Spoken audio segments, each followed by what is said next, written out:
with me. I wish Cinderin was here. Jenkins, what are your thoughts on these drafts? Timings on both. This VP lineup, I think when they get to the mid-game, they have a lot of damage to pump into the Chronosphere. Between the Finger, Wyvern spells, Death Prophet, of course, that's a classic combo. T1, they have the strong high ground defense of Leshrac, plus the Nyx Assassin.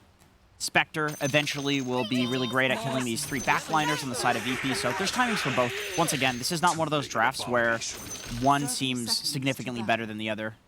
Yeah, finally get to see Winter Wyvern get played. Really lacking on that hero for sure this tournament. I think a Holy Locket would be a great pickup for Winter Wyvern in this game. Ah, that's kind of a crazy concept, and I mean, maybe if he had like this talent that would amplify all that, but that probably doesn't have that. That'd be quite a bit too OP, I think. Yeah, I think so. But the cool thing about it is because of the way that the draft ended up working out, we get to see a Nyx and a Lesh who have kind of been these, I want to say, basically on the same level as Wyvern for both the major and this tournament. I agree. This Nyx Lesh might be a stronger...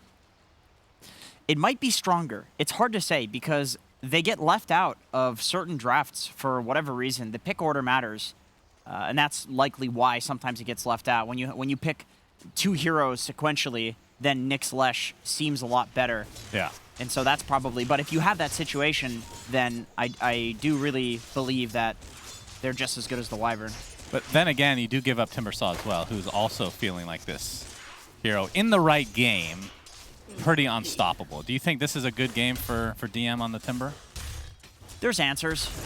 Leshrac running at Timber in lane. This is a hero that as soon as you hit level 6 on Lesh, you can run at a Timber, and so long as he's not like 2 or 3 levels ahead, it's fairly easy to lane up against him. So even if the Spectre's lane goes kind of poorly, there will be an answer eventually. That's why a lot of the time when Timber gets picked, Batrider and Lesh both get banned out in that second phase. Yeah, and I'm just really happy from at least T1's perspective that we get to see Zephyr on more of the comfort hero, which is the Nyx, and I don't think anybody has played this hero better than this guy in the past couple tournaments. Once again, he makes it look like Impale is a targeted stun like Burrow Strike. He's just hitting every single double Impale. I mean, I know people that don't hit Burrow Strike still, so. That's true. I also play with Pop-Tart. Save, man, the inside jokes that nobody else gets just really get to me sometimes. Like 200 people in chat, max. Yeah, very true. Nightfall will be playing the Void Spirit, the Faceless Void this game. What are your thoughts on the Chrono potential? You got Chrono with the Chakra. It's not like the most typical Wombo combo style that we're seeing with Faceless Voids these days. Think it's good enough? Yeah, it's good enough.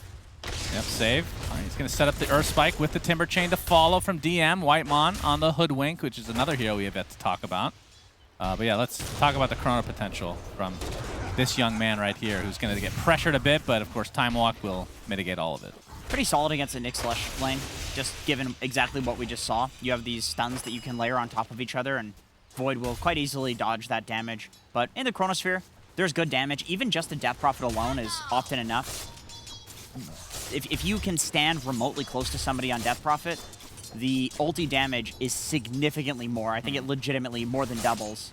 I think the cool thing about playing with Death Prophet is you don't have to leave her out of Chrono. It's not the worst case scenario. Yeah, you can Chrono her. If Exorcism is up, you just Chrono her if people are surrounding her. Same concept as this Cold Embrace on the Death Prophet, plus Leshrac as well as another combo that we saw. Yeah. You encase them and they continue doing damage, which is so annoying. Yeah, very true. Okay. Well, it's going to be the Spectre versus Void into the late game if we get to that point, which again, last game, I thought it would go a little bit more even, but VP were able to kind of take off once that first Roche was taken.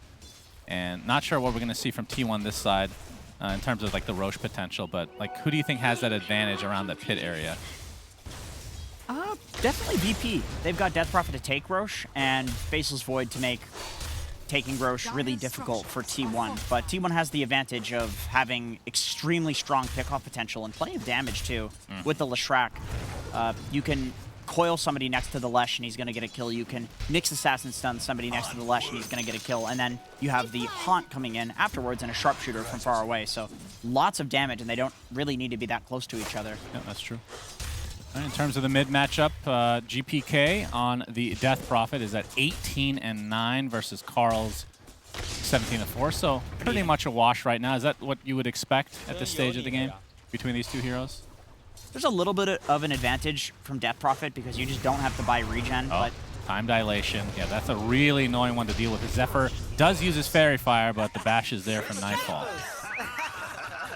Ah, very nice. And Cuckoo looking for a high five from Nightfall. Nope, other way around, actually.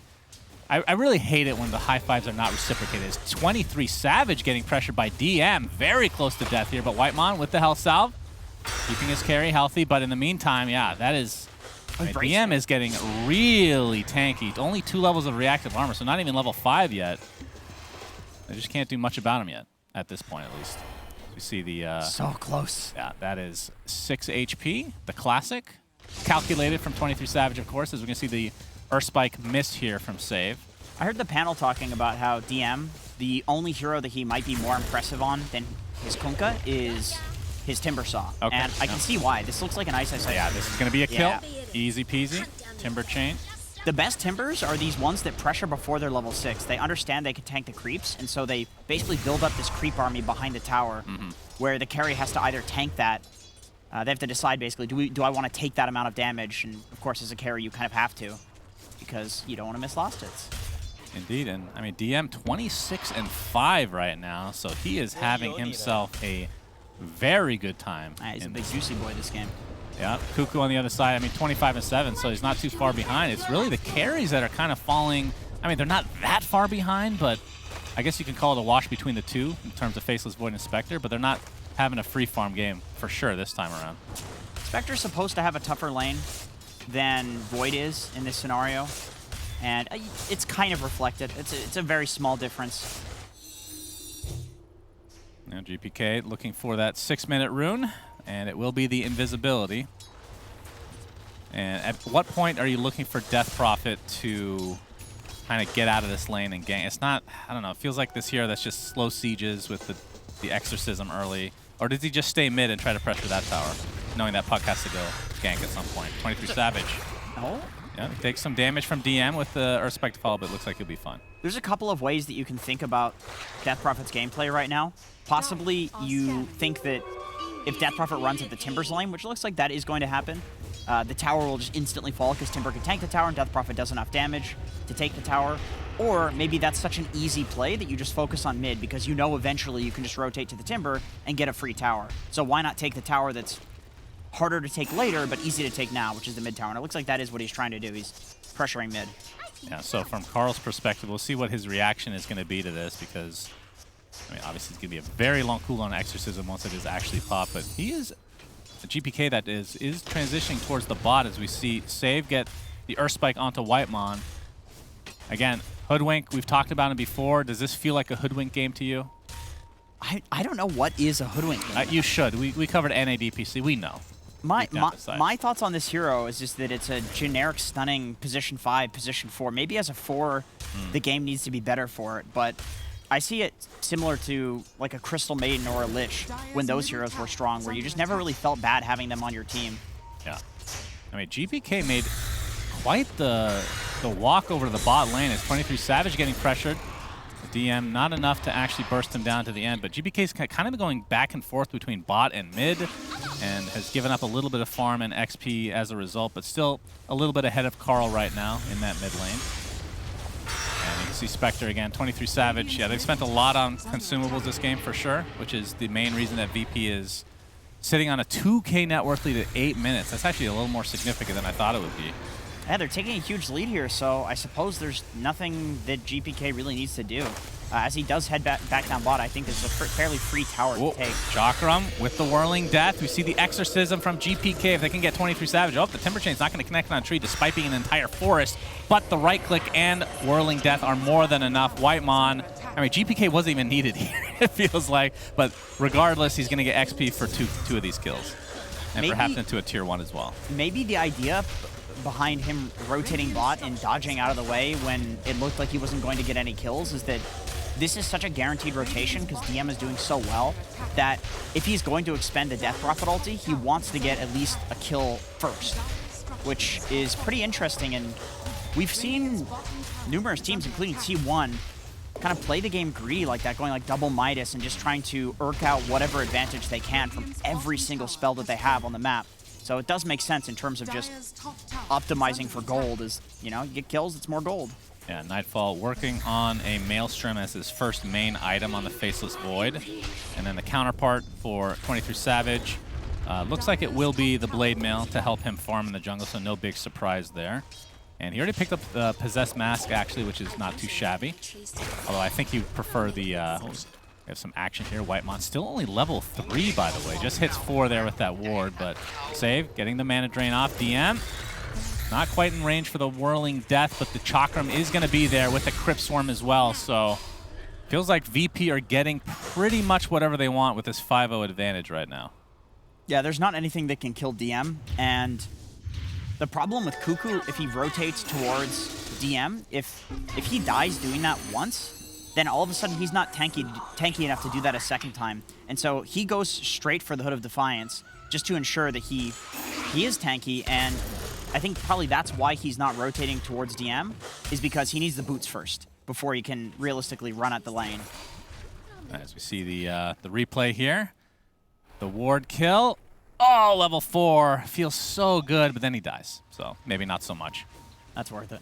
Yeah, Zephyr still level 5 on the Nyx Assassin. We're at 10.5 minutes now. Let's see if these tomes come out, if they haven't already. It's 23 Savage playing it very, very close. Greedy boy. Yes, indeed. Still does not... Oh, he did get up the chip vest. Okay, that's the dream item for sure, on top of the Blade Mail to come for him. But still kind of playing the catch-up game. Does have Haunt, so if he finds an opportunity to find a quick kill and then back to farming, he'll do so. Otherwise, just full-on farming for him. It's a great Blade Mail game against Death Prophet and Timber. Damage that it's extremely hard for these heroes to control who it goes on, and so you can just Haunt in, reflect all of that damage. I like that also 23 Savage went for a Sage's Mask casually, eventually building into the Echo. Spectre really needs that mana. Yeah, we talked about it before, the fact that Blade Mail doesn't have that int, the Robe of the Magi anymore as part of that build. Pretty big deal for that hero as DM. Gonna be tanking this up, gets the Vendetta off from Zephyr side. Splitter's not gonna do that because of the curse. Beautiful timing from Kingslayer again, as that is gonna be the death of Zephyr as a result. The coil basically just on the Faceless Void, but Nightfall looks pretty fine overall. It takes the Bushwhack, but just time walks into the tier 1. Just like that, VP with a tier 1 tower again and 2 kills. 7-0. This is starting to look a little yikes from T1. Jenkins. Man, the matchup between Timber and Leshrac is whoever starts getting kills on the other one, it feels like the other just feeds. And so that was about to be Cuckoo killing DM and stopping this reign of terror from the Timbersaw. But just a beautiful Winter's Curse, as we've seen so many times throughout this tournament and the Animajor. It is the biggest buzzkill ability in the entirety of Dota. We've also seen it in our Nightmares. This is true. As this hero's picked literally every game. Oh, Hex, Earth Spike to follow, GPK. Gets off the Spirit Siphon into the Silence. Very good layering into the Finger. VP have come to play in this game 3. This is turning out to be a shellacking. I hate to say it. It's still, I mean, it is still kind of early, but yeah, it has the potential to expand for sure. 8-0 map advantage from taking the bot tower and the mid tower. If you're T1, you have to make a play soon. I think probably with the Puck plus Leshrac, you need the damage from Lesh, and the best longest range lockdown you have is the Puck. Nyx is not going to be enough at this point. He is very behind. Yeah. That is definitely true. So Nightfall, literally like 2 gold away from finishing the Maelstrom here, so that's going to help amplify his farm overall. I would assume a BKB afterwards, but he's not worried about this game. He can go at his own pace. He doesn't have to do anything. Yeah, I mean, he's been involved, but we haven't really seen any... has he cast Chrono? He hasn't pressed Chrono once. He hasn't had to. Yeah. They got the tower mid. He baited the coil earlier on, and other than that, he's been farming. Which is exactly what you're supposed to do if you don't need... I mean, the time dilation gives you some presence in lane, which definitely helps, but... If you're Faceless Void versus a Puck, though, you're so happy about farming because, as the panel was talking about, it is a difficult matchup. Instant stun with this Puck and more than enough damage and disable to kill the Void. Yeah. All right. Well, 3K net worth lead for VP as Looks like they want to take over the jungle again here, even though they already have this tier 1 tower. And they see Carl in the vicinity, but they also see a Wyvern. So, oh, that was T1 actually picking it up. Okay, that's the first kill for T1. That's exactly what you need. And Zephyr, again, like we've talked about this guy in the Nyx Assassin, he is building towards Ags. And I think it was Tigov that was saying that he's expecting T1 to get off to a slow start, and then the high ground defense is where they really shine. And this is the big reason why. The Ags on Nyx. I'm pretty sure you never want to play to defend high ground like that, but it's more so that you have the capability. Obviously, they tried to win the lanes. They've tried to make moves, but that is always a concern if you're playing against Nyx plus Leshrac, is how do we take high ground? Yeah. And I do think VP has an answer. Death Prophet is a very long-range siege hero, but whenever you're standing closer to the tower, it does significantly more damage, so it is quite slow if you stand far away with DP and siege the tower like that. Yeah, that's true. And I think from T1's perspective, I mean, it also helps that Nyx, this is the item you build anyway, so it's not like he's changing his build because they're behind. True, yeah, that's true. Doesn't have to actually adapt, because we've seen literally the same build every game. Yeah. On every Nyx Assassin that actually gets through. Every team fight seems to be control an area. Right? You play near some high ground with a ward, and your cores are kind of in and out, but the supports will sit in the back and just use spells from afar. And Nyx Assassin Ags is just about the best thing at doing this. And if the Nyx gets gone on, good lord, he is not easy to kill with that 50% damage reduction. Raw damage reduction is OP. As you should know as a Centaur spammer. That's right. Always recommend. I mean, there's not that many damage reductions, like percentage-wise, right? Nope. There's only a few in the game, so anytime you can get your... I was actually surprised when they buffed the Nyx Ags, because I thought it was already really good. Yeah. As Carl is going to have to use his coil to try to get away here. Doesn't really have anybody nearby, other than the Hoodwink. And yeah, that's... I mean, it's not the longest cooldown. It has been nerfed in the past couple patches, so it like has 20 seconds extra, I feel like, than it used to, but not that big of a deal. The coil, yeah, it's no big deal. It used to be at 65 seconds, which that was always too little. Yeah. For such a good ability. Whitemon, Bushwhack not going to connect, save, keeping his distance wisely, but the Diabolic need to continue to do work. As we see the first Chronosphere of the game, GPK gets the silence and the Exorcism on top. You can see the Blade Mail does a lot of work, but obviously in a 3v1 situation, you're not going to be able to do anything about that. Meanwhile, we have the TPs again from VP to try to defend this. Oh, Cuckoo destroyed by DM, and now Zephyr on the run with that Vendetta. Looks like he should get out, although the dust does connect, but he's just too far away at this point. And of course, VP tips Cuckoo. He's doing his classic, I'm kind of behind on Leshrac, so I'm going to go stand in trees. And that's true. He's been doing that a lot, as there might be a reciprocal kill here. But no, save, staying alive for now. The Sharpshooter just off range, and this might cost the Puck his life instead. Carl, the Winter's Curse does connect, and that'll provide Kingslayer with the easy kill. They did end up losing save, but the fact that he stayed alive a little bit longer meant that Carl had to kind of commit. Yeah, Carl going down here is a really big deal. I think 23 and Carl dying is very bad for T1, because these are usually the players that whenever they're behind, they'll do some like epic thing, and everybody will come back off the back of them. Off the back of one of them being incredibly farmed and having a good game. And it's not often you see both of them having a tough time. Yeah, especially not in, I mean, both tournaments, really, the Animajor and this ESL One summer event. Yeah. The question is, what do they do when everybody's having a... Bushwhack into the Impale with the Haunt and Sharpshooter. 23 Savage gets credit for that one. He has the Echo Saber Blade Mail combo. We'll be going for Manta next. And also a double damage to boot. So this provides potentially an opportunity for T1 to continue to farm on Spectre, which is exactly what they need. These are really crucial picks. This is getting them back into the game. Oh yeah, we do see, thank you to the observers here, we'll talk about that in just a moment, as we see the impact move here, the Sharpshooter, which was being wound up from the beginning off the original Bushwhack.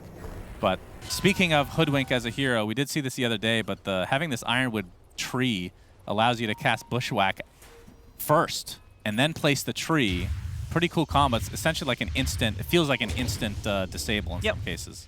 It's nice, too, because the Acorn Shot provides vision. So whenever you use the Bushwhack, they're going to run away from you because they're dying. And if they run into trees, you can use the Acorn Shot to get vision of people that you're chasing. So it does feel like a really nice combo. I think the most important thing about that last pickoff that we saw is that 23 got the kill. Spectre, not a hero that farms particularly fast. As you can see, they're smoking directly towards him, but... Yeah, they're going to find Whitemon, but he just scurries away. But there's the Blink Hex from Save, and that's going to give another kill from the Leshrac. So Cuckoo kind of doing his thing like we've talked about, creating as much space as he can. Actually does expend the Finger of Death, but they'll take it.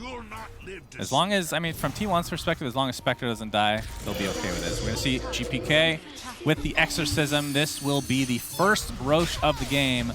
Don't think T1 can really do anything about this. No haunt. The most that they could hope for is a steal, but it's so difficult for a puck to get in there against Lion plus Death Prophet Silence. It's not going to happen, so T1, they just decide to push the lanes instead. So Faceless Void, Mr. Nightfall himself will get it. They, like their mid laner in terms of DP, not a good Aegis carrier. I mean, I feel like that's kind of significant. If there was a Lesh mid or a Storm mid, like we've seen these heroes just absolutely take over the game because of the Aegis. And DP's just not one of them. It's like it almost feels like a transformation hero to some degree. Just super long cooldown.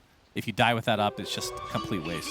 Hey, even Void's a tad not so good, just because you respawn and maybe you don't have the Chronosphere up. Yeah. Because you saw some good opportunity prior to dying. Just a question of like, when does the Chronosphere opportunity present itself? So 4K net worth lead here for VP. And Zephyr, he is only 1,000 away from Ags. Philly Stone, that's a good item. Yeah, that's true. We didn't really mention that, but that will, especially in a losing game like this, help you get some very important items. Reliable goal, too. So he's getting chased, though, so might have to save that money in the bank. He's going to get silenced as we see the Bushwhack not connect here, but the Spirit Siphon is there into the Crypt Swarm as well, into the bashes. In addition, Zephyr does get off his Spike Carapace for now, though. It's DM on the other side, chasing out Cuckoo, but looks like Carl and Zephyr both die on opposite sides here. So VP just in firm control of this game right now. Oh, Blink Hex again from Save. Here comes the Timber Chain. This will be a huge kill. Bushwhack again misses. You can see VP kind of doing this in and out game right now. Really well executed. Splitter's going to be connecting with that Yule Scepter combo. 23 Savage does not want this stack take. It's not that big of a stack, but he needs his farm, Jenkins. That was pretty cool. VP kind of baited the fortification by making it look like they were going to dive into the tier 2. As we can see the Haunt in. That's not so good. Oh yeah, the Winter's Curse. There goes his friend. I mean, it's like Winter Wyvern is just a really good hero. I don't know, it's weird. I believe that's a very strange opinion that you hold. I mean, we need to ask. Okay, whoever wins this tournament, winning interview, which you will not be on panel because you're casting. Yep. Maybe you can relay this to our panel. You can do that. Please ask. Well, I will forget because I'm an old man, but please remember to ask them to ask whoever wins about Winter Wyvern and what they think and why it gets through literally every game, because I actually don't know. I don't understand. It is interesting. It does seem like the ubiquitously best Dota hero currently. Everything else is just an argument against Winter Wyvern, where it's like, okay, guys, hear me out. And then everybody's like, oh, God, he's going to say something's better than Winter Wyvern. GPK is going to pop the Exorcism here, and Nightfall just pounding on the tier 2. This is probably going to be given up, but pressure is applied to the tier 2 top as well. I mean, there's other heroes like AA, right? It's a cool hero because it provides you with this option of, hey, we pick this, which means you can't pick XXX. But at the same time... But this is always the discussion, though. It's always Winter Wyvern first and like, oh, hear me out. Yeah. No, but at the same time, Winter Wyvern, he pushes waves. He has great team fight. He has ridiculously OP heals right now. I feel like he just provides everything. 5 different builds that you can go that are all viable. Yeah. You counter it, she just goes a different build. All right, tier 3 tower is taking really heavy damage. And it looks like VP might actually just get this uncontested. 0 defense here. As 23 Savage is going to be happy with the trade for the tier 2 for tier 3. Now you can see the Cold Embrace coming into play onto Nightfall. Gets the time walk off, a little baby one there. Of course, still has his Aegis intact. Zephyr showing off that Aghanim Scepter. Gets off the Impale, but VP might just back up now. There's no Haunt yet for 23 Savage, so I mean, he has it, but just doesn't have mana, so we'll have to TP back to base. VP just trying to force Carl back there. Obviously, you see 23 Savage in a lane, and the immediate thought is, this guy's just going to hunt in. No big deal. But when you see Carl pushing up that top lane, standing on your ward, you know he should be in base. There's no boots of travel. There's nothing to show that Carl can be out positioned like that. So they actually get a tower because Carl doesn't want to come back until the tower goes down. Yeah, that tower being down is... I mean, it's not like they're going up against a Lesh or something that can just quickly take it with a low cooldown thing. You have to commit an Exorcism, because that's pretty much their only tower push right now. But VP on the high ground here, going to break the smoke from Cuckoo. Oh, the Bushwhack is going to miss because of the Yules, but the Split Earth does come in turn, so they find the kill regardless. And now the Coil is going to be pretty big. Chronosphere onto 2. You see the Winter Wyvern buy back into the game. The Impale is going to connect on 2 on top of this. Nightfall still with the Aegis, so he's not scared of anything. Cuckoo rounding up the Split Earth, does hit onto 2 in turn, and Nightfall has to time walk back to the tier 2 tower. But DM is going absolute ham. 2 dead for T1. Did cost the buyback from BP, but you can see that T1 is now completely on the run. Time dilation, able to be connected onto Whitemon. He's going to get chased here by the Faceless Void. And you can see here, Mr. Zephyr himself does get up the Spike Carapace, but they have vision that Crypt Swarm is enough. So 4 for 1. It looked like a pretty good fight from T1 to start out, but they're just maybe just too far behind at this point. That was very nice from Nightfall. He hits the Chrono there because he knows if he breaks the coil, he's probably fine. You know, his team can save him. He had Aegis, but he breaks both of the Eon Discs of Cuckoo and Carl in that fight. And then afterwards, DM comes through, and he pops both of them. The 2 heroes that Nightfall popped the Eon Disc of, they killed first. So that was intentional. It wasn't, the Chrono was not to kill both of those heroes, it was just to pop their Eon Discs because they were so confident that without the Chrono, they could kill them so long as they didn't have those up. Right, okay, that's cool. And now we have a Scotty online for Nightfall. So very difficult to kill, to say the least, as he's getting close to that level 20 as well, which we've seen both the Time Walk talent and 40 attack speed one taken. The fact that he doesn't have... I mean, there is going to be a second Roche, so perhaps you want to play into that with the Time Walk talent, but we'll see. It's interesting that Nightfall's not going for a BKB in this scenario. He's just confident that so long as he turns around with a Chronosphere when he gets coiled, he's going to be fine. He has the effective HP and the status resistance to survive. Well, Spirit Siphon finds Cuckoo. You can see the Eon Disc proc. Time dilation to follow, though, and completely surrounded. Earth Spike from Save. Down goes Cuckoo. Now 5v4 situation as T1 have to just back up. Cuckoo is an absolute maniac on this track. He just walks up so many high grounds. Somebody's got to do it, though. Yeah. And Nightfall gonna take a bounty now, farm the enemy triangle. This is the one downside with VP's lineup, is just the cooldown on Exorcism. They don't have like this secondary push hero, it feels like. Yeah. Maybe the Timbersaw getting Shard would help. Is he actually queuing that up at any point? Oh, he literally just did. Okay. He's thinking the same thing. He's like, oh god, I'm so sick of waiting for this cooldown. I mean, it makes sense. It is good damage to the tower with that flamethrower. Yeah. And they don't need the Exorcism for damage in team fights because Nightfall has enough net worth at this point that just the Faceless Void is going to do a ton of damage. It's literally just about taking the barracks. It's about ending out the game. And Timber Shard, that'll help you do that a little bit quicker. Yeah, Nightfall did go for the 40 attack speed talent. Basically the same win rate between the two. 40 attack speed taken a little bit more often, though. That's kind of cool. You don't see that very often where it's similar pick rate, similar win rate as well. Depend on the build, too. If you're going for Aghanim Scepter, then the Time Walk cooldown just equals more damage. And the 20 talent attack speed is obviously more damage as well. All right, we're going to have a 5-man smoke from Virtus.Pro. Ooh, we have an Ether Lens here on Whitemon. He's actually going for Aghanim Scepter next, which of course we have seen from time to time on these more farmed Hoodwinks. This will be a huge kill for VP. And yeah, this is going to be a super easy one as well. 23 Savage, just wrong place, wrong time. And Roshan, we can see not up for another minute 45. Check out the kill score for quickly. Yep, it is 420. I'm sure chat's very happy about that. That's good stuff right there. Anyway. Go ahead. Back to Back the to you. Back to Back to Dakota. you, Jenkins. Yeah, Dakota, shout out to you. But yeah, Nightfall is just super farm right now. It looks like they are kind of waiting for this Roche. Thought they might try to force a buyback potentially here, but just playing it close to the vest. Again, 10K net worth lead, so they're not really in a super rush here. Yeah, they're confident they can play the map and choke T1 out. They have Boots of Travel on GPK, so that's fairly easy to do. And here's a little bit of that choking out happening. Yeah, impact move. You can look at the top score line. Oh, we're not going to get that because there is a kill coming.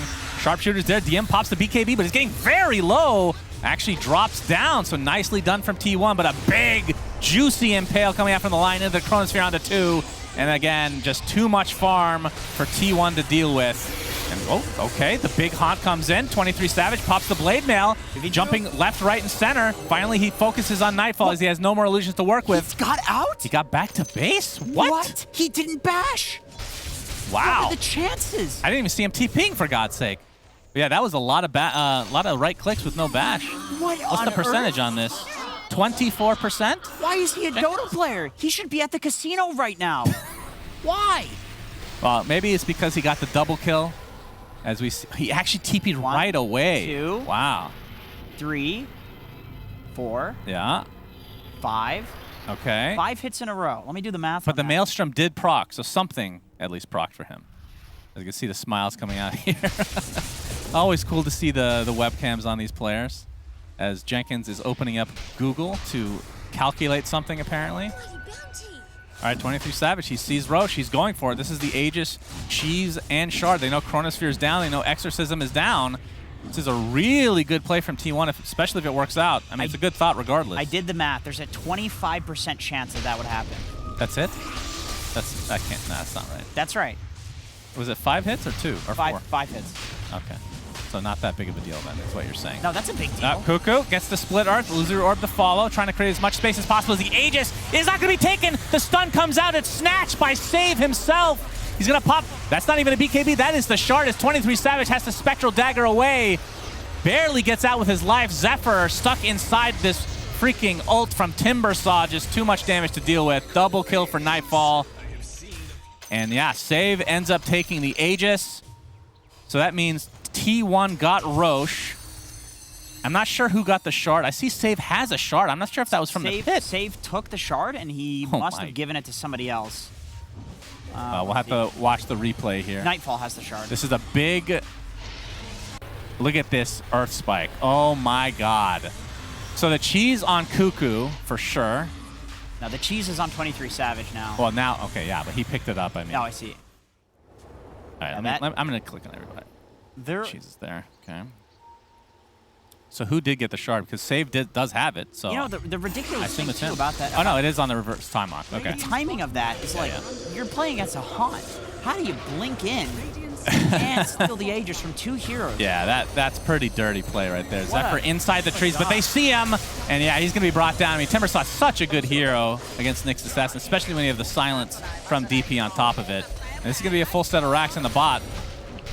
Probably go to the mid lane now while this Exorcism is still up. All right, Chronosphere onto 2. He's going to focus on the Hoodwink while Mr. GPK focuses on the Lesh. That's 2 quick kills, both buybacks though, as we see the Haunt come out with the Blade Mail, trying to apply as much pressure, finally gets that Winter Wyvern, but now 23 Savage on the run. No bashes needed this time as Nightfall jumps right in, dodges the Whitemon Sharpshooter. Impale's going to connect from Zephyr on the sideline, but Whitemon will fall regardless. And they have a sentry in the vicinity. Zephyr now on the run. Bash, first hit this time. Karma, full team wipe, VP, GG's call. This was a bit of a shellacking. What tier? What tier? This was probably just a normal shellac. Normal shellac? Maybe one higher. It would be... Mega monumental shellac? What's the... I don't remember.